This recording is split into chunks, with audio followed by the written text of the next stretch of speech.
بلوچستان کے علاقہ نوکنڈی سے وائس آف مکران کے بیورو چیف سید جان بلوچ کی رپورٹ کے مطابق شاعر مشرق علامہ اقبال ڈے کی مناسبت سے government boys higher secondary school Nokkundi میں ایک شاندار فٹ بال میچ کا انعقاد کیا گیا جو کہ دہم اور نہم کلاسز کے درمیان کھیلا گیا، جس کے مہمان خاص سینئر معلم سلطان عزیز ڈیگارزئی تھے۔ دونوں ٹیموں کا مہمان خاص سے تعارف کرایا گیا۔ پہلے ہاف میں دونوں ٹیموں نے بہترین کھیل کا مظاہرہ کیا، لیکن کوئی ٹیم گول کرنے میں کامیاب نہ ہو سکے۔ دوسرے ہاف میں بھی ایک دوسرے پر سبقت حاصل نہ کر سکی۔ میچ کا فیصلہ پینلٹی کک سے ہوا، جو کہ دہم کی ٹیم نے 3-1 گول کی برتری سے جیت لیا۔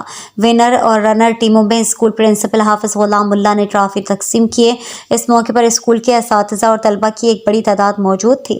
پرنسپل حافظ غلام اللہ کا کہنا تھا کہ تعلیمی اداروں میں اسپورٹس کے فروغ سے طلبہ کی مختلف صلاحیتوں کو اجاگر کرنے میں مددگار ثابت ہوں گے اور معاشرتی برائیوں کی خلاف کما ممکن ہوگا۔